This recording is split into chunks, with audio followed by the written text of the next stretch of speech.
చేస్తున్నటువంటి కార్యక్రమ నిర్వాహకులకు, అలాగే ముఖ్య అతిథిగా వచ్చేసినటువంటి పెద్దలు అక్కల గాంధీ గారికి, అలాగే ఇక్కడ ఉన్నటువంటి దేవుడి బిడ్డలందరూ కూడా ముందుగా సెమీ క్రిస్మస్ సందర్భంగా అందరూ కూడా శుభాకాంక్షలు తెలియజేస్తున్నాను. ఈరోజు మనందరం ఈ స్థలంలో మనందరం కూడా ఇక్కడ ఈ సెమీ క్రిస్మస్ జరుపుకోవడం ఆ దేవుని యొక్క కృపగా నేను అభివర్ణిస్తాను. ఎందుకంటే ఇంతటి పొలాల మధ్యన ఇది ఒక కాలనీ అవుతుందని, అలాగే ఎక్కడెక్కడ ఉన్న మనందరం కూడా ఇక్కడ మనం ఒక గూటి పక్షుల్లాగా అందరం కూడా ఒక చోటకు చేరి ఐకమత్యంతో మనకు కావాల్సినటువంటి సదుపాయాలన్నీ కూడా పోరాడి తెచ్చుకోవడంలో అందరూ కూడా సఫలీకృతులు అవుతున్నారు. తప్పనిసరిగా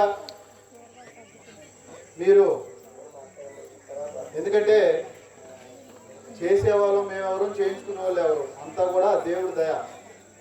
ఆయన ఎలా ముందుకు తీసుకెళ్తే అలాగే మనందరం వెళ్ళేటోళ్ళం. తప్పనిసరిగా మనకంటూ మంచి టైం వస్తుంది. మనం దాంట్లో భాగంగానే, ఎందుకంటే ఇది అంతకుముందు గతంలో లాగా ఏదో చిన్న కాలనీ కాదు.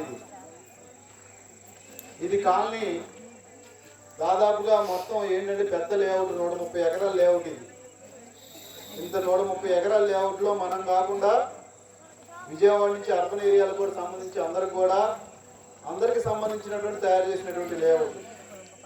ఒక మన కొండపల్లిలోనే దాదాపు 2000 వరకు కూడా లబ్ధిదారులు ఒకే చోట స్థలం ఇవ్వడం అనేది చాలా గొప్ప విషయం. దాంట్లో భాగంగా మీకు ఇంతమందికి ఇచ్చినప్పుడు ఏంటంటే మామూలుగా వచ్చేసరికి ఇప్పుడు సపోజు కొండపల్లి శాంతినగర్ ఇంద్రమ్మ కాలనీ ఉంటుంది, అక్కడ ఇచ్చిందంతా 430 ప్లాట్లు. ఆ 430 ప్లాట్లు కాంగ్రెస్ గవర్నమెంట్లో పట్టాలు ఇచ్చారు, స్థలాలు చూపించారు.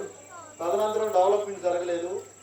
2014-19 మధ్యలో ఆ ఎలక్షన్ టైంలో అవకాశం వచ్చింది. ఒకేసారి మన సాయి బోర్గర్స్ వాళ్ళు అప్పుడంతా కూడా కొంచెం యాక్టివ్గా ఉన్నారు. ఒకేసారి 2.5 నుంచి 3 కోట్ల రూపాయలు ఒకేసారి ఖర్చు పెడితే దాదాపు అక్కడ ఉన్నటువంటి 13 రోడ్లు 10 రోడ్లు కంప్లీట్ అయిపోయింది, మెయిన్ రోడ్ కంప్లీట్ అయిపోయింది, అంతా అయిపోయింది. కానీ ఇక్కడ అలా కాదు. ఇదంతా మన 3 కోట్లు కాదు, ఇప్పుడు 2 కోట్లు తీసుకొచ్చి ఈ మెయిన్ రోడ్కే సరిపోతుంది. అంటే అది చాలా పెద్ద కాలనీ. తప్పనిసరిగా అభివృద్ధి చేయాల్సిన బాధ్యత అందరి మీద ఉంది. ముఖ్యంగా మన గాంధీ అన్న గారు ఇప్పుడు ఎమ్మెల్యే గారికి చాలా దగ్గరగానే ఉంటారు. తప్పనిసరిగా ఎప్పటికప్పుడు మన యొక్క సమస్యలన్నింటినీ కూడా మేము కూడా ఎప్పుడు తెలియజేస్తున్నాం. అన్నయ్య గారు ఏంటంటే ఇంకా దగ్గర ఉంటారు కాబట్టి ఇంకా ఆయన మీద ఒత్తిడి చేసైనా సరే తీసుకురావాలన్న ఆలోచన ఉన్నారు. అలాగే ఎమ్మెల్యే గారు కూడా ఏంటంటే మొన్నటిదాకా ఏంటంటే చిన్న ప్రాబ్లం ఉంది, అది అందరికీ తెలిసింది. ఏంటంటే మనం వేరే వాళ్ళు ఎక్కడెక్కడి నుంచి వచ్చి మనం ఇక్కడ వచ్చి ఉంటున్నాం. కానీ ఈ కుటుంబ సాధికార సర్వే అని చెప్పి గతంలో చేశారు. అంటే ఇప్పుడు మ్యాపింగ్ అంటున్నారు. మీరేంటంటే ఈ ఏరియా లొకాలిటీ కానీ ఇక్కడ ఉన్నటువంటి కుటుంబాలు కానీ ఇక్కడ మ్యాప్ అవ్వాలి.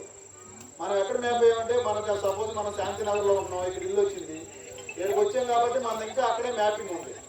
ముందేమన్నారంటే ఇవన్నీ కూడా ఈ లొకాలిటీ మ్యాపింగ్ క్లియర్ చేయండి. ఆ మ్యాపింగ్తో పాటు ఇక్కడ ఉన్నటువంటి కుటుంబాలన్నింటిని కూడా మ్యాపింగ్ చేయండి. మ్యాపింగ్ చేస్తే అప్పుడు సపరేట్గా ఒక సచివాలయం కింద వస్తారు. అందరు కలిసి ఒక సచివాలయం కింద వస్తే అభివృద్ధి అనేది ఏంటంటే ఆ సచివాలయ పరిధిలో అందరు కలిసి జరిగిద్దని చెప్పి వాళ్ళ ఆలోచన. గవర్నమెంట్ నుంచి టెక్నికల్గా సమస్య కొంచెం ఉంది, అది కూడా క్లియర్ చేయాలని చెప్పి చూస్తున్నారు. తప్పనిసరిగా అయింది.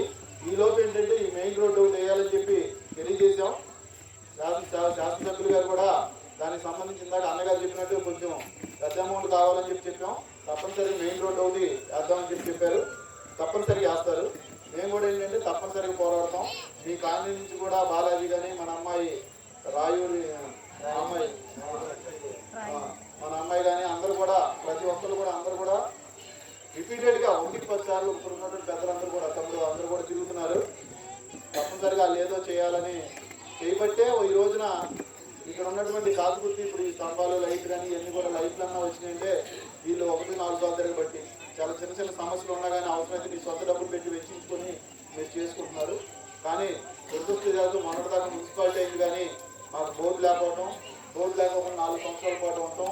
ఈ 3-4 నెలల నుంచే బోర్డు వచ్చింది. తప్పనిసరిగా చేయాలన్న ఆలోచనలో ఉన్నాం. కానీ దాంట్లో సరిపడే డబ్బులు లేవు. అయినా కానీ ఏదో తీసుకొచ్చి 1 by 1 చేసుకుంటూ వస్తున్నాం. తప్పనిసరిగా అభివృద్ధి అనేది చేస్తాం. అభివృద్ధి అనేది ఏంటంటే కంపల్సరీ మీకు ఏదైతే వాగ్దానం చేశారో అధికారులు వచ్చారు, చైర్మన్ గారు వచ్చారు, మేము వచ్చాము, పెద్దలు వచ్చారు, ఎమ్మెల్యే గారు కూడా 1-2 సార్లు వచ్చారు. ముందు అంతకుముందు మినిస్టర్ గారు కూడా పాత సార్లు కూడా మనం తీసుకొని వచ్చాం. మెయిన్ ఏంటంటే ఈ వాటర్ లైన్ అనేది తప్పనిసరిగా ఇమీడియట్గా వేయాలని చెప్పాం. వాళ్ళు వేయకపోయినా సరే మనందరం ఇట్లాగే సమిష్టిగా పోరాడి మనం సాధించుకుందాం ఏదైనా సరే. ఏదేమైనా ఏంటంటే ఈ రోజున క్రిస్మస్ సందర్భంగా, ఈ క్రిస్మస్ సెమీ క్రిస్మస్ సందర్భంగా మిమ్మల్ని అందరూ కలవటం వాళ్ళు చాలా సంతోషకరం. తప్పనిసరిగా మీ ఏదైతే మనం ఇంత కటిక చీకట్లో పురుగు పూసు మధ్య ఈ పొలాల మధ్య మనం అంతా కూడా చల్లగా అందరం కూడా ఉంటున్నామంటే ఆ భగవంతుని దయ. తప్పనిసరిగా ఆ యేసయ్య దీవెనలు మనకు మెండుగా ఉన్నాయి. తప్పనిసరిగా మనం అనుకున్నది మనం సాధించుకుంటాం. కాకపోతే కొంచెం కాల వ్యవధి జరిగి ఉండొచ్చు, కానీ తప్పనిసరిగా మీరు, ఎందుకంటే మీకన్నా ఇచ్చిన ముందు కాలనీ కూడా ఇంతవరకు ఎటువంటి అభివృద్ధి జరగల. మీకన్నా ముందు పుట్లంగట్లో అక్కడ చంద్రన కాలనీ అని చెప్పి ఇచ్చారు, అక్కడ ఇంతవరకు ఎటువంటి డెవలప్మెంట్ జరగల. ఇంకా మీకన్నా ఏంటంటే స్తంభాలు కానీ లైట్లు కానీ ఎన్ని వచ్చినాయి. కాకపోతే 1 by 1 జరుపుకుంటూ వస్తాయి. తప్పనిసరిగా చేద్దాం. మీ అందరికి కంపల్సరిగా మేము తోడ్పాటుని ఇస్తామని, మీరు ఎప్పుడు రమ్మని అప్పుడు అందుబాటులో ఉంటామని. తప్పనిసరిగా సాధించుకుంటానికి మీరు అందరూ కలెక్టర్ ఆఫీస్ చుట్టూ తిరుగుతున్నారు, మీరు ఎమ్మెల్యేల చుట్టూ తిరుగుతున్నారు, ప్రజాప్రతినిధుల చుట్టూ తిరుగుతున్నారు. మీరు ఏదైతే ఆశయంతో తిరుగుతున్నారో అది సఫలీకృతం అవ్వాలని తప్పనిసరిగా మీ అందరూ కూడా దాన్ని సహకరిస్తామని తెలియజేస్తూ నాకు ఈ అవకాశం ఇచ్చి మీ అందరూ కూడా పేరు ధన్యవాదాలు. Thank you sir.